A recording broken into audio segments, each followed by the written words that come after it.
tey ñu gis moom Barth génn na wax na également ci sax li muy wax mbirum dictature jàpp tamit ay dérives yu jógee ci premier ministre mais également ci arrestation yi bokk na ci li nga xam ne opposition bi dañuy gis ñu génn di ci wax ci ñi ñu teg loxo tey jii nii ñu ci bari jàpp nañ ne dañ leen di jaay doole.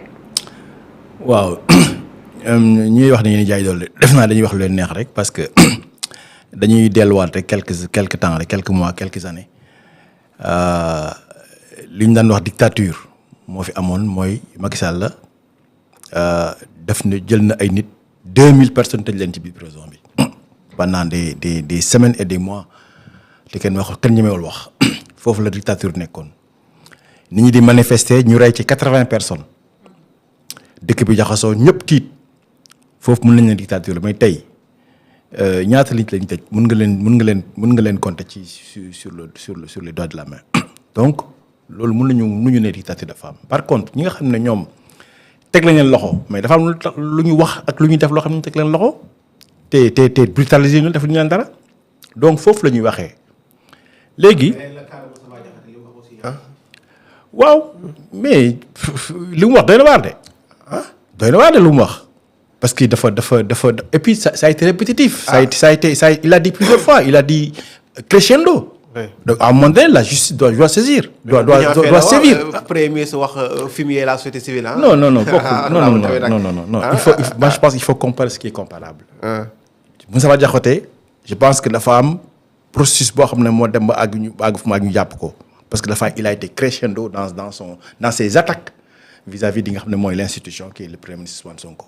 est-ce xam nga bokkul ak un jeu politicien avec des discours politiciens yoo xam ne dañuy attaquer dañuy sax xoos ay nit bokkul ça n'a rien à voir donc les 5 personnes yi nga xam ne moom la ñu jàpp tëj leen mënoo ci sukkandiku nekk ne nit ñi dafa am dictature contre ñoom donc c'est une forme de victimisation c'est une forme un peu perdue un peu de s'opposer moi je pense loolu noonu laa ko tuddee léegi nag pour revenir à Barthélémy Dias moi je pense que Barthélémy Dias il a un problème parce que il y a 2 choses boo xam ne def na moom mooy ce qu'il va essayer de faire te loo xam ne lu dina jafe il veut s'opposer il veut faire la course aux autres opposants pour être vraiment celui qui est identifié comme étant l'opposant principal de Pastef. Le leader de l'opposition. Hein? Voilà, le leader de l'opposition.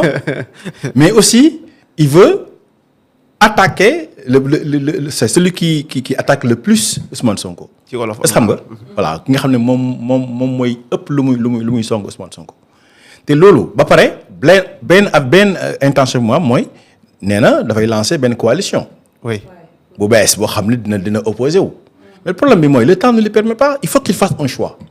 mënoo ne da ngay construire de manière efficace une opposition avec une coalition ba pare tu passes tout ton temps à attaquer Ousmane Sonko doo ko am parce que boo bëggee attaquer Ousmane Sonko chaque jour tu auras quelque chose pour attaquer Ousmane Sonko donc du la may temps nga organiser wu pour faire ta coalition. donc il n'a qu'à faire son choix être réfléchi poser construire sa coalition jaay am ay idées yu muy jaay Sénégalais yi pour nit ñi mën ko gëm ko mën a voter pour lui. ou bien être dans une opposition systématique boo xam ne du ci génn parce que il va passer toute la journée à s'attaquer à Ousmane Sonko ba pare bàyyi victimisation bi parce que nee na dafa dem ci ay place pour ut ay ñu bañal ko loolu mais attends moom moo ko wax de moo ko dund aussi moo ko wax mais na ko prouver na ko prouver te sax loolu mais dafa yemul maanaa sax moom ban menace la am contre ñu ba ñu koy dem di ko tere muy dem di def ay conférence de presse dans un hôtel. mais non dama ne la waxuma loolu dama ne. Barth fu muy génnee xam nañ ne dafay daal ci kaw Ousmane Sonko. non dama ne. Ousmane Sonko. bañ koy tere dem ay place di ko ne doo fuy def conférence de presse. ñëpp xamoon nañu ni la menace de Ousmane Sonko contre le régime de Macky Sall.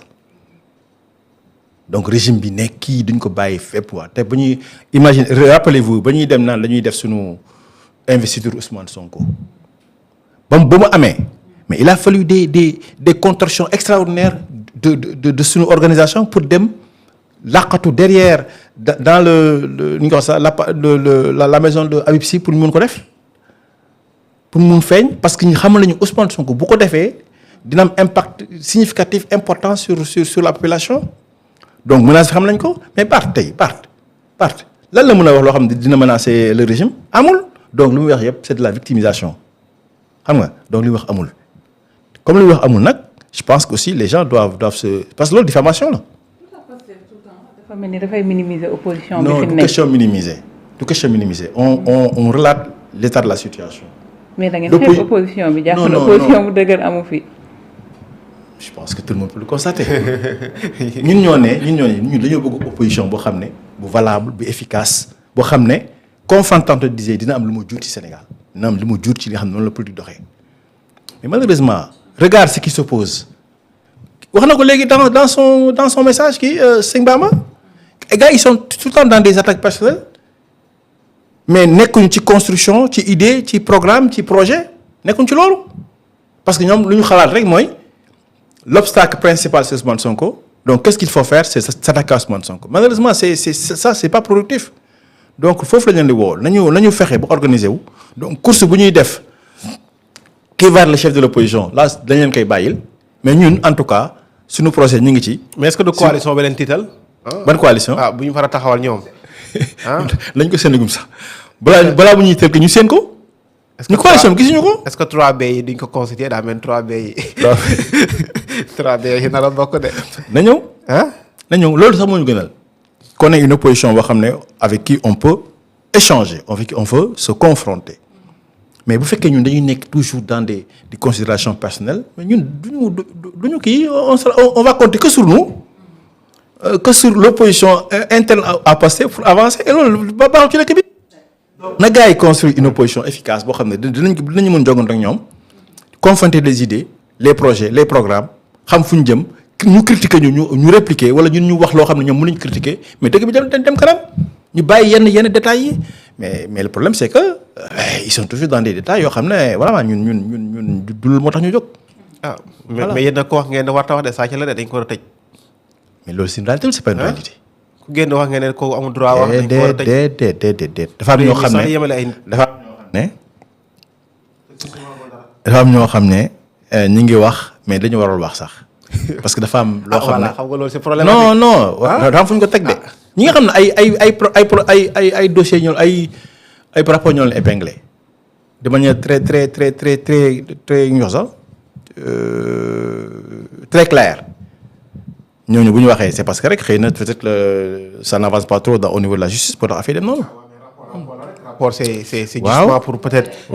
yenn ci information am nga dafa y a une présomption bu ñu mën a am kenn weddi justement par rapport à ça. kenn weddi kenn dégg y a député que aussi bu rek rapport non d'accord waxuma foofu waxuma ni man je suis en train de m'insérer dans le processus de la justice pour mën a ne def lii idée là waxuma loolu dama ne dafa am ñoo xam ne dañu nekk dans une attaque personnelle dans une attaque systématique ci ay situation yoo xam ne ñoom am na loo xam ne mi ngi waaj daal seen kaw loolu laa wax léegi nag waxuma ni que la justice doit fermer les yeux et y aller directement voilà waxuma loolu mais situation aujourd'hui c'est une situation très très très très très critique de telle sorte que ku ci nekk rek day jóg wax loo neex ñun loolu on cherche pas ça on cherche à ce que l'opposition s'organise pour s'opposer de manière systématique waxuma systématique de manière très organisée sur les idées sur les programmes sur les projets Sénégal mën jëm kanam loolu daal la ñuy wut ci opposition mais pas être dans des attaques personnelles s'attaquer toujours à la même personne di aller jusqu'au loo xam ne indécent sur les discours et sur les messages loolu moom duñ ko nangu. D'accord ci reddition des comptes sax dinañu ci ñëw.